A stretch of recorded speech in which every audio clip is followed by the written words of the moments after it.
Hello students, हम लोग आज इलेक्ट्रोमैग्नेटिक इंडक्शन पे डिस्कस करेंगे। इलेक्ट्रोमैग्नेटिक इंडक्शन में क्वेश्चन क्या आ सकता है।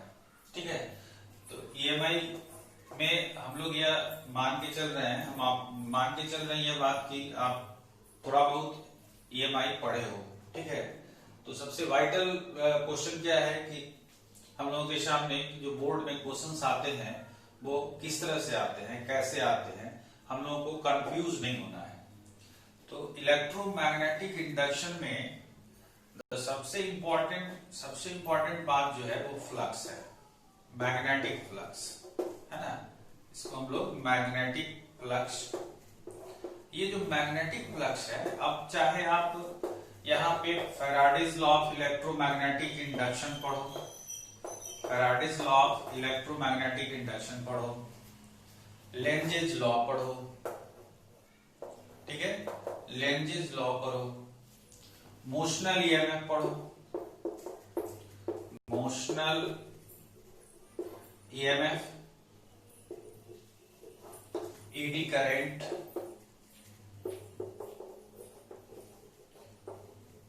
ईडी करंट या सेल्फ इंडक्शन और म्यूचुअल इंडक्शन, सेल्फ इंडक्शन और mutual induction, mutual induction,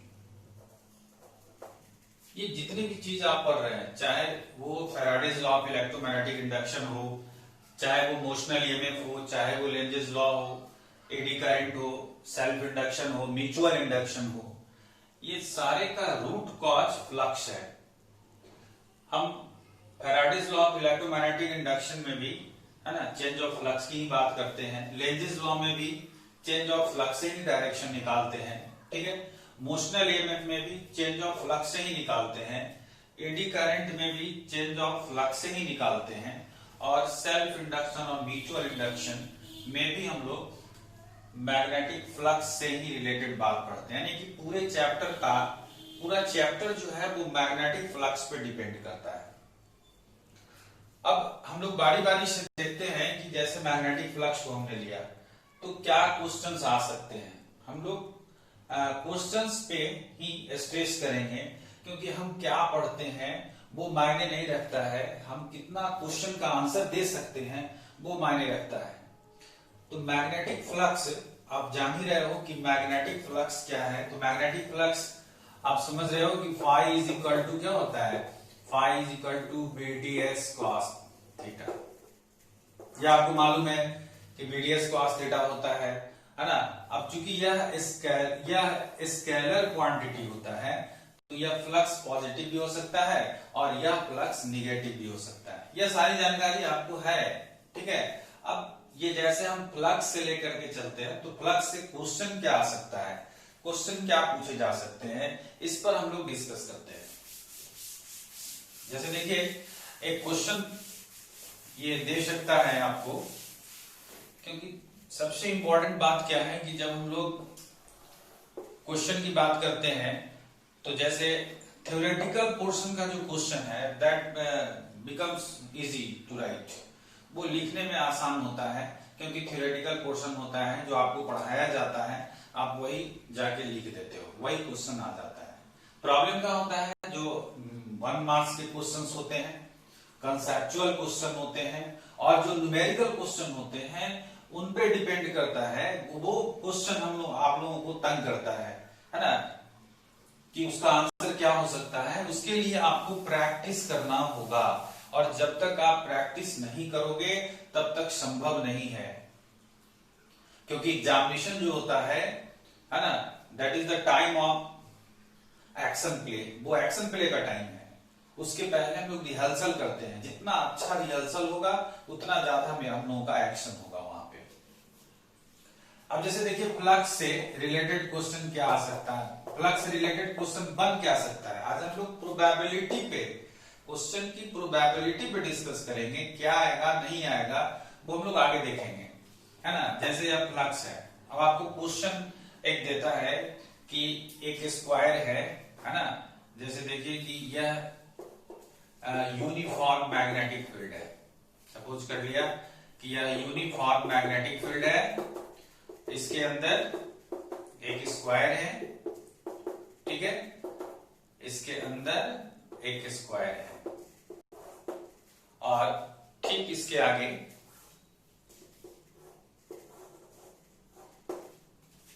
uniform दूसरा इस यूनिफॉर्म मैग्नेटिक फील्ड है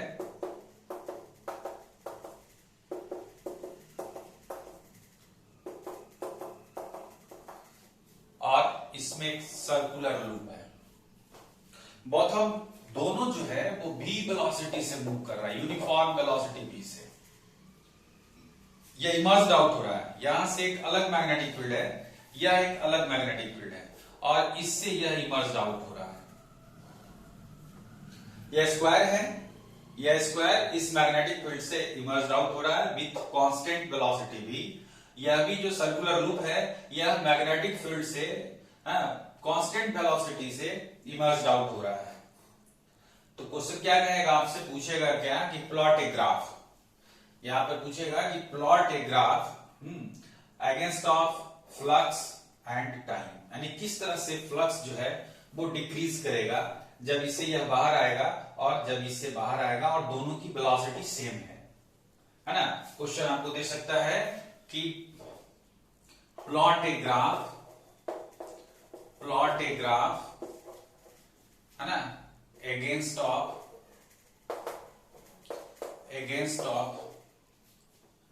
flux, change in flux versus time. तो आप इसका आंसर कैसे देंगे? तो आप क्या कीजिए, यहां पे ग्राफ प्लॉट करना है फाई और टी के बीच में।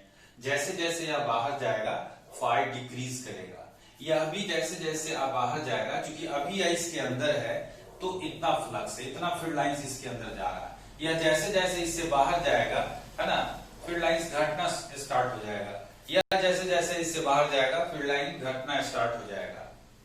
लेकिन यह जब बाहर जाएगा तो यह जो फ्लक्स है पहले सेकंड में जितना से घटेगा, दूसरे सेकंड में भी उतना ही से घटेगा, तीसरे सेकंड में भी उतना ही से घटेगा। लेकिन इसमें जब यह बाहर जाएगा तो हर सेकंड एवरी सेकंड में जो फ्लक्स है वो कांस्टेंट रूप से नहीं घटेगा। तो बस यही दिमाग लगा देना है। यहां पे क्या करेंगे, ग्राफ प्लॉट कर देंगे, इसका ग्राफ यहां पे प्लॉट करेंगे, ठीक है। तो इस पे हम लोग टाइम ले लेंगे t और इस पे हम लोग फ्लक्स फाई ले लेंगे। हम आपको ऊपर बना के बताते हैं। यहां पे ये ग्राफ प्लॉट कर दिया, इस पर हम लोग टाइम ले लिए, क्योंकि हम लोग पहले से पढ़ते आ रहे हैं कि ये टाइम एक्सिस है। इस पे फ्लक्स है, क्या है, कांस्टेंट रूप से जैसे जैसे टाइम बीत रहा है वैसे वैसे फ्लक्स घटता चला जा रहा है और फ्लक्स यूनिफॉर्म वे में घटेगा, क्योंकि एरिया यूनिफॉर्म वे में स्वेप्ट आउट होगा। तो at t is equal to 0 flux मान लिया यहां पे है, तो ये ग्राफ स्ट्रेट लाइन रिप्रेजेंट करेगा, क्योंकि फ्लक्स कांस्टेंट वे में डिक्रीज करेगा और यहां पर कांस्टेंट वे में डिक्रीज नहीं करेगा। तो इसका ग्राफ जब इस पे टाइम t और इस पे फ्लक्स लेंगे तो ये स्टार्टिंग में फ्लक्स अभी मैक्सिमम है ना, और यह इस ऑर्डर में घटते घटते चलाएगा। तो इस दोनों के ग्राफ में ही अंतर हुआ, क्योंकि कांस्टेंट वे में नहीं घट रहा है ना, धीरे धीरे इंक्रीजिंग ऑर्डर में है, ठीक है। लेकिन फिर यह क्या है, इसमें कांस्टेंट वे में आ रहा है। तो this will be the answer of this questions. यही आपके क्वेश्चंस के आंसर हुए, ठीक है। फिर हम लोग दूसरे क्वेश्चन पे चलते हैं। देखिए दूसरा क्वेश्चन जो है ना, वो Faraday's law of electromagnetic induction पे है। फैराडेज लॉ, अभी हम लोग न्यूमेरिकल पर डिस्कस नहीं कर रहे हैं, हम लोग ये कर रहे हैं कि क्वेश्चंस क्या आ सकते हैं, कंसेप्चुअल क्वेश्चन क्या आ सकते हैं किसी भी टॉपिक से, कैसे बनता है, सिर्फ आपको हम प्रोबेबिलिटी बता रहे हैं आज। फिर हम लोग नेक्स्ट डिस्कस करेंगे क्वेश्चन बन क्या रहा है। जैसे फैराडेज लॉ में आपने क्या देखा है, फैराडेज लॉ को हम लोग इस फॉर्म में लिखते हैं, induced EMF is equal to है ना minus phi two minus φ1 by t. हाँ, ऐसे हम लोग इसको एवरेज इंड्यूस्ड ईएमएफ कहते हैं। और दूसरा E is equal to minus d phi by d t. ठीक है, E is equal to minus d phi by d t. अब आप यहीं पे अगर इस फॉर्मूला को ढंग से देखोगे तो बहुत बातें समझ में आएगी। हालांकि यह जो निगेटिव साइन है इसको फैराडेज ने नहीं बताया था। फैराडेज ने सिर्फ फैराडे बताए थे कि जो इंड्यूस्ड ईएमएफ होता है उसका अमाउंट कितना होगा। यह निगेटिव साइन यह बताता है कि इंड्यूस्ड ईएमएफ जो है ना, इंड्यूस्ड ईएमएफ जो ईएमएफ इंड्यूस होगा यानी अपोज करेगा, कारण का अपोज करेगा, जिसके कारण प्रोड्यूस होता है उसका अपोज करता है। लेकिन फिर भी अगर इस फॉर्मूला को लेकर के क्वेश्चन बनाया जाए तो आपको बन जाएगा। देखिए केस फर्स्ट में अगर हम चलते हैं, केस फर्स्ट में क्वेश्चन यहां से कैसे बनेगा, क्योंकि फिजिक्स का सबसे बड़ा नेगेटिव पॉइंट ये है कि अगर आप 10 साल का क्वेश्चन पढ़ लेते हो तो यह कोई जरूरी नहीं है कि सारा क्वेश्चन आपसे बन ही जाएगा, क्योंकि हर साल कुछ न कुछ नया क्वेश्चन आपके सामने देता है, टॉपिक से क्वेश्चन निकालता है। तो हर टॉपिक को आपको बहुत ढंग से देखना होगा।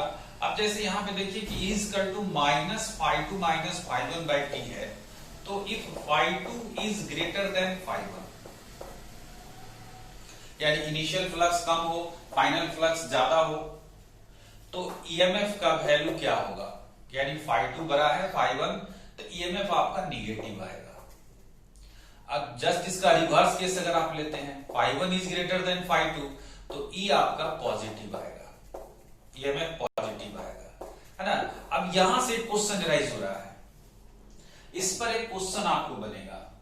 और वो क्वेश्चन कैसे बनेगा इस चीज को देखिए कि जैसे यहां पे क्वेश्चन कह रहा है कि यह एक लूप है, यह आपको एक लूप दे रहा है, ठीक है, और इसके आगे एक यूनिफॉर्म मैग्नेटिक फील्ड दे रहा है, इसके जस्ट आगे एक यूनिफॉर्म मैग्नेटिक फील्ड दे रहा है, ये आपका यूनिफॉर्म मैग्नेटिक फील्ड है।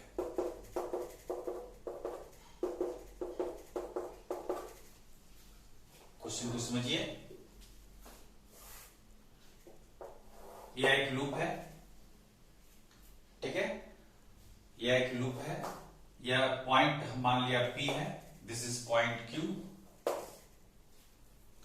यह लूप यूनिफॉर्म वेलोसिटी v से इस डायरेक्शन में मूव कर रहा है। तो जब पॉइंट P जो है वो Q पर पहुंच जाए तो आपको ग्राफ प्लॉट करना है कि फ्लक्स किस तरह से चेंज करेगा और इंड्यूस्ड ईएमएफ किस तरह से चेंज करेगा।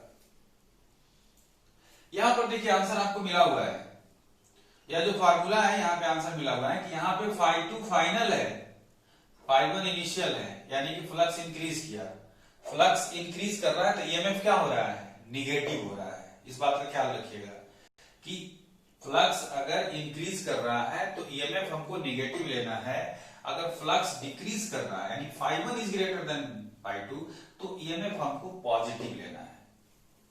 अगर आप इस बात को समझ रहे हो तो देखो अभी यहां तक अगर आता है तो कोई चेंज इन फ्लक्स नहीं होगा, क्योंकि सभी कोई मैग्नेटिक फील्ड लाइंस पास नहीं कर रहा है, ठीक है। जैसे ही यह पॉइंट यहां पे इन करेगा और यह इससे आगे बढ़ेगा तो धीरे धीरे इसका फ्लक्स इंक्रीजिंग ऑर्डर में होगा। जैसे जैसे यह एरिया इसके अंदर आएगा इसका मैग्नेटिक फ्लक्स जो है वो इंक्रीज करता चला जाएगा। जब यह पूरा लूप इसके अंदर आ जाएगा तो फ्लक्स इसका कांस्टेंट हो जाएगा, और जब तक यह इसके अंदर होगा तब तक इसका फ्लक्स कांस्टेंट होगा। फिर जब यह पोर्शन इसका, यह पोर्शन जब इससे इमर्ज्ड आउट होने लगेगा तब फिर धीरे धीरे फ्लक्स इसका घटेगा, और फाइनली जब यह पॉइंट P जो है वो Q के पास आ जाएगा तो फ्लक्स फाइनली जीरो हो जाएगा। यानी यह जैसे ही इन किया तो स्टार्टिंग में फ्लक्स इंक्रीज किया, फिर फ्लक्स कांस्टेंट हुआ, अब फिर जब यह इससे इमर्ज्ड आउट होगा तो फ्लक्स फिर डिक्रीजिंग ऑर्डर में होगा।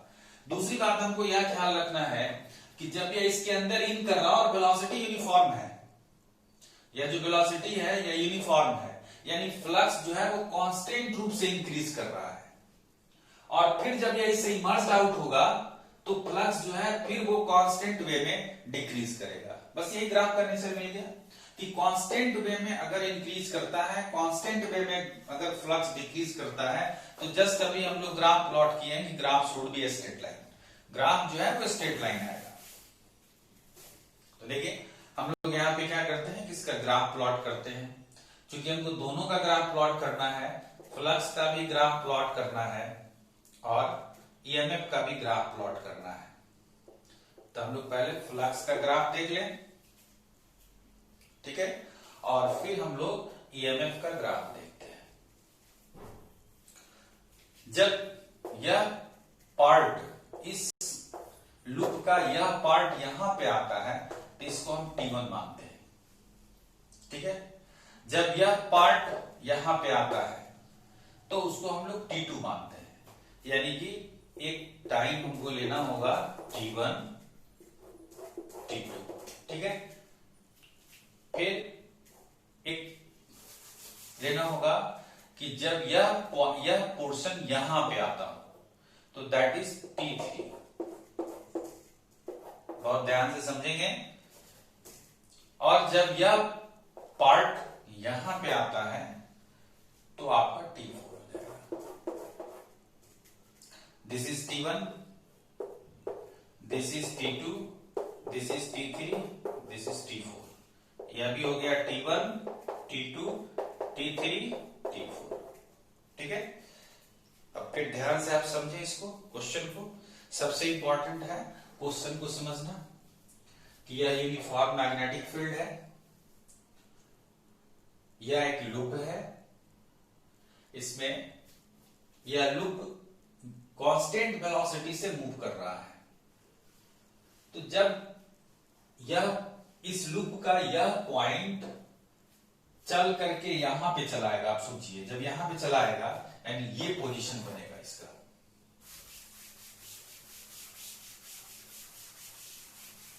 इसका ये पोजीशन बनेगा अगर यह पॉइंट P जो है यहां पे आता है। इसका मतलब कि पहले इसमें इन करेगा, फिर मूव करेगा, फिर इमर्ज आउट होगा। तो जब यह पोर्शन यहां पे आता है तो अभी फ्लक्स नहीं, इसमें कोई फ्लक्स नहीं होगा। लेकिन यह जैसे ही इसके अंदर मूव करेगा तो फ्लक्स जो है वो कांस्टेंट वे में इंक्रीज करेगा, क्योंकि वेलोसिटी जो है वो यूनिफॉर्म है। इसका मतलब है कि T1 से T2 समय में यहां पे हम लोग इस पर फाई लेते हैं, या जो इस पर हम लोग फाई लेंगे और इस पर हम लोग ई लेंगे। क्योंकि दो ग्राफ देना है तो एक ही में दो ग्राफ इनको इंक्लूड कर देते हैं। तो T1 से T2 समय में जो इसका फ्लक्स है वो कांस्टेंट वे में इंक्रीज कर रहा है। तो इसका मतलब ये ग्राफ ऐसा होगा। अभी इसका पहला क्वेश्चन हम लोग देखें। फिर उसके बाद यह इसके अंदर इन कर गया और मूव कर रहा है तो कोई फ्लक्स में चेंजिंग नहीं होगा। यानी T2 से T3 समय में यह इसके अंदर मूव कर रहा है, कंप्लीटली इसके अंदर है, यह यहां पर है और यह इस तरह से मूव कर रहा है, तो कोई फ्लक्स में चेंजिंग नहीं होगा। इसका मतलब फ्लक्स कांस्टेंट होगा। फिर जब यह पोर्शन इससे बाहर निकलना शुरू होता है, कांस्टेंट फॉर्म में निकलना शुरू होता है, तो कांस्टेंट फॉर्म में निकलना शुरू होता है तो फिर फ्लक्स जो है वो कांस्टेंट वे में डिक्रीज होगा। तो डिक्रीज होगा तो यह ग्राफ इस तरह से हो जाएगा। तो यह फ्लक्स वर्सेस टाइम का ग्राफ हुआ, ठीक है। अब अभी जस्ट हमने आपको बताया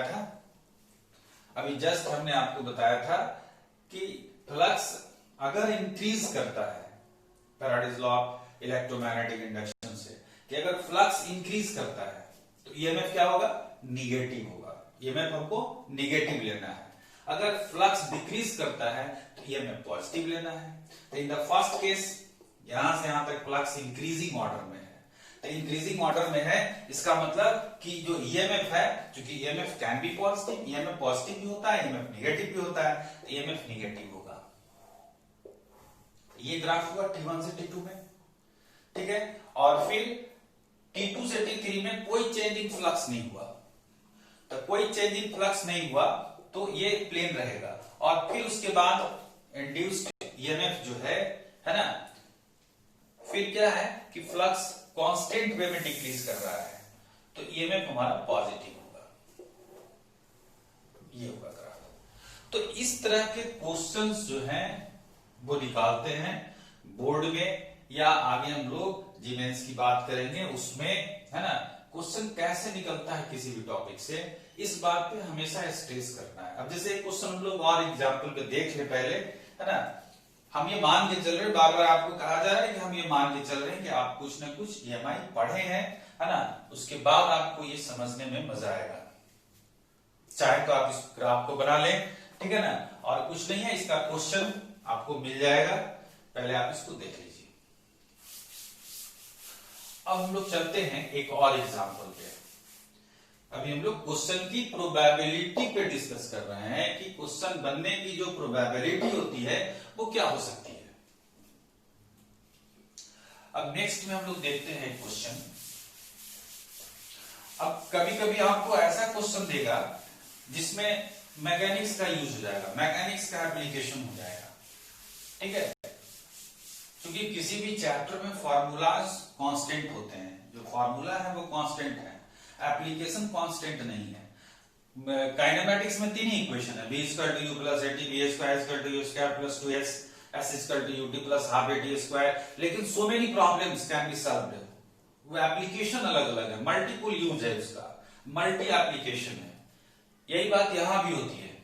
अब जैसे एक चीज आप देख लीजिए, जैसे क्वेश्चन है कि मोशनल ईएमएफ से हम लोग आते हैं, मोशनल ईएमएफ में, ठीक है।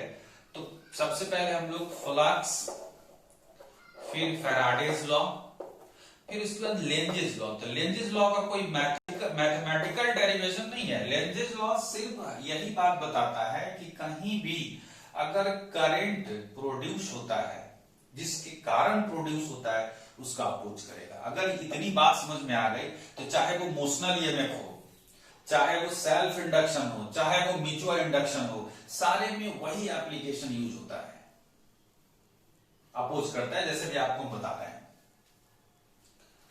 लेकिन उसके पहले आपको एक चीज हमेशा ध्यान में रखना होगा, क्लॉक रूल को, इस चैप्टर को पढ़ने से पहले क्लॉक रूल को पूरी तरह से अपने दिमाग में आप रखेंगे कि अगर एंटी क्लॉक, किसी भी लूप में एंटी क्लॉकवाइज में करंट फ्लो हो रहा है, ठीक है, एंटी क्लॉकवाइज में करंट फ्लो हो रहा है, तो फील्ड लाइंस हमारी तरफ बाहर आएगा, यानी नॉर्थ पोल का फॉर्मेशन होता है। और अगर क्लॉकवाइज है ना, इसमें क्लॉकवाइज करंट जा रहा है तो साउथ पोल का फॉर्मेशन हो रहा है, इसका मतलब फील्ड लाइंस अंदर जा रहा है। ये 2 चीज अगर आप ध्यान में रखते हो तो कहीं पर कोई दिक्कत नहीं होगी, है ना।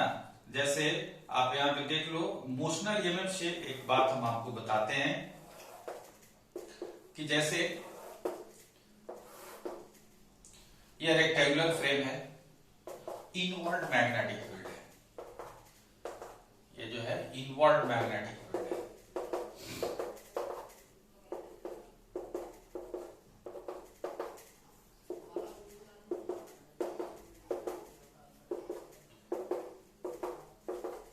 यह इनवर्ड मैग्नेटिक फील्ड है,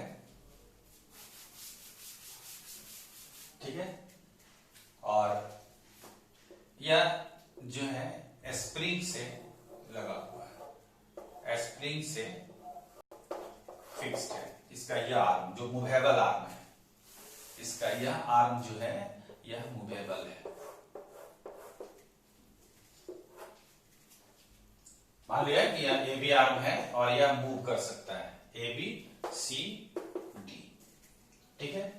ए बी आर्म है, यह मूव कर सकता है, इस पर स्लाइड कर सकता है, जिसको रेल रोड प्रॉब्लम से भी आगे हम लोग जानेंगे।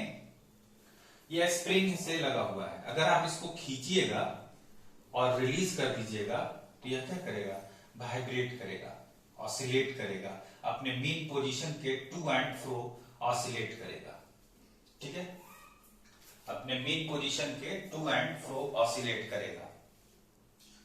तो हम लोग चलते हैं कि क्वेश्चन कह रहा है कि इसको खींच के, यह जो आर्म ए बी है इसको खींच करके और रिलीज कर दिया गया। तो हम लोग एसएचएम में पढ़े हैं, एसएचएम में क्या पढ़े हैं, एसएचएम को बताने के लिए हम लोग क्या करते हैं, spring is the best example, अभी ये नेचुरल पोजीशन में है, इसको जब हम लोग खींच के छोड़ेंगे तो यह टू एंड फ्रो मोशन करता है, और अगर स्मॉल ऑसिलेशन हो तो इट रिप्रेजेंट द एसएचएम, या एसएचएम को रिप्रेजेंट करता है। और कोई भी पार्टिकल अगर एसएचएम को रिप्रेजेंट करता है तो यह साइनोसॉइडल ग्राफ देता है, यानी साइन का ग्राफ देता है। साइन का ग्राफ का मतलब ऐसा ग्राफ देगा, ये साइन का ग्राफ देता है। तो अब ये बात जब तक हमारे दिमाग में नहीं होगी तब तक इसके ग्राफ को हम लोग प्लॉट नहीं कर सकते। अब क्या है कि स्प्रिंग से यह बंधा है, इसको हम खींच के और रिलीज कर दे रहे हैं, तो ये अपने मेन पोजीशन, मान लिया यह मेन पोजीशन के टू एंड फ्रो मूव कर रहा है। तो मान लिया कि यह दो लाइन है, इस दो लाइन के बीच में है ना, या इस दो लाइन के बीच में क्या कर रहा है, वाइब्रेट कर रहा है, ऑसिलेट कर रहा है। तो कहता है कि यह जो पोजीशन बी डैश ए डैश है, इसको आप t इक्वल टू 0 मानिए, और यहां से बताइए जब ये आगे जाएगा पीछे आएगा, आगे जाएगा पीछे जाएगा, तो what will be the graph of EMF versus time. Time के हिसाब से ईएमएफ कैसे वेरी करेगा, हमको यहां से स्टार्ट करना है। हम खींच के रिलीज करके छोड़ दिए, जब यह यहां से स्टार्ट किया अपना मोशन, ठीक है, यहां से अपना मोशन स्टार्ट किया, तो रही बात की जब यह यहां से आगे जाएगा, ठीक है ना, आप केयर कीजिए, जब यह यहां से आगे जाएगा तो फ्लेमिंग राइट हैंड रूल से हम लोग क्या निकालते हैं, इंड्यूस्ड ईएमएफ का डायरेक्शन निकालते हैं मोशनल ईएमएफ में। अगर यह राइट साइड जाएगा तो करंट जो है वो एंटी क्लॉकवाइज में मूव करेगा इसमें, ठीक है। तो अगर क्वेश्चन देता है कि यहां से आपको बताना है, ग्राफ स्टार्ट करना है ना, फिर आपको क्वेश्चन देगा है ना कि यहां से ग्राफ स्टार्ट करना है, तो ग्राफ में चेंजिंग हो जाएगा। अगर यहां से कहता है कि ग्राफ बनाइए, ग्राफ प्लॉट कीजिए, है ना, तो पहली बात कि अगर हम लोग यहां से स्टार्ट करते तो यहां से जैसे ही यह जो आर्म्स आगे जाएगा तो फ्लक्स इंक्रीज करेगा, क्योंकि अभी तो इतना दूर में फ्लक्स है, फील्ड लाइंस है। अब ये बढ़ेगा तो फील्ड लाइंस बढ़ेगा, फील्ड लाइंस बढ़ेगा तो मैग्नेटिक फ्लक्स बढ़ेगा, और मैग्नेटिक फ्लक्स इंक्रीज कर रहा है, यहां पे इंक्रीज कर रहा है, और जो इंड्यूस्ड करंट है वो एंटी क्लॉकवाइज में है। तो हमने क्या बताया था कि जब ईएमएफ पॉजिटिव आ जाए तो करंट को क्लॉकवाइज समझना है, ईएमएफ नेगेटिव आ जाए तो करंट को एंटी क्लॉकवाइज में समझना है। तो अभी क्या है, करंट एंटी क्लॉकवाइज में है, यानी ग्राफ यहां से स्टार्ट होगा और इस तरह से जाएगा, क्योंकि पहले निगेटिव ईएमएफ होगा, अब फिर पॉजिटिव ईएमएफ होगा। और दूसरी बात कि जो ग्राफ है वो साइनोसॉइडल होगा। क्या होगा साइनोसॉइडल, यहां साइनोसॉइडल का कोई रीजन इलेक्ट्रोमैग्नेटिक इंडक्शन में नहीं है, इसका रीजन आपको एसएचएम में है कि किसी भी स्प्रिंग को अगर आप खींच के छोड़ देंगे, रिलीज करेंगे, तो it oscillates freely and it represent the SHM, और ये एसएचएम रिप्रेजेंट करेगा। लेकिन वहीं पर अगर आपको कह दे, थोड़ा सा अंतर कर दे, है ना, कि t इक्वल टू 0 यहां से लेना है, तो यहां से लेना है, तो यहां के आगे तो नहीं जाएगा, इसके बाद फ्लक्स डिक्रीज होगा, और फ्लक्स डिक्रीज होगा, हाँ, तो जैसे ही यह इस तरफ जाएगा, अब आप Fleming right hand rule use कीजिए, Fleming right hand rule use कीजिएगा, तो ये मोशनल ईएमएफ यानी कि motion of the conductor towards left है, तो हमारा यह एमबीआई होता है, यानी करंट क्लॉकवाइज होगा, करंट क्लॉकवाइज होगा। तो इस सिचुएशन में जो ग्राफ होगा वो ग्राफ कहां से स्टार्ट होगा, ग्राफ यही होगा, साइनोसॉइडल होगा, लेकिन ग्राफ का नेचर ये होगा, पहले पॉजिटिव ईएमएफ होगा, फिर नेगेटिव ईएमएफ होगा, फिर पॉजिटिव, फिर नेगेटिव, फिर पॉजिटिव, फिर नेगेटिव। इस तरह से है ना क्वेश्चन अराइज होते हैं किसी भी टॉपिक से, और आपको है ना इस तरह से क्वेश्चन सॉल्व करना है। तो हम लोग प्रॉब्लम पे भी डिस्कस करेंगे, but in the next video. Okay.